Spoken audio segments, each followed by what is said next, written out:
Magandang umaga po. Narito po ang mga tampok na balitang sports sa araw na ito. Muli na naman magbabakbakan ang Rain or Shine Elasto Painters at Sunweek Coffee Mixers sa Game 6 ng Best of 7 series ng PBA Philippine Cup Finals mamayang gabi. Lamang ang Sunweek Coffee sa serye sa standing na 3-2. Kung matatanda, Game 4 ay muntik ng masungkit ng Mixers ang kampyonato, subalit hindi ito pinayagan ni Jeff Chan dahil sa kanyang mainit na shooting na kumamada ng 24 points. Ang Game 6 ng serye ay gaganapin sa Smart Araneta Coliseum alas 8 ng gabi. Nagsimula na ang sparring session ni Manny Pacquiao kahapon sa General Santos City. At ang unang nakasparring nito ay ang American boxer na si Lydell Rhodes.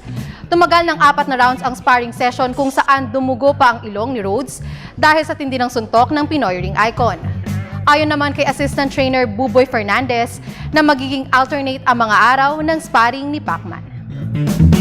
Samantala, kinumpirma na ni Floyd Mayweather Jr. ang laban sa darating na Mayo kontra Marcos Maidana. Kung matatandaan na nagsagawa pa ng online poll si Mayweather kung saan pinapili niya ang kanyang fans, kung sino ang nais nilang makalaban nito sa pagitan ni Maidana at Amir Khan.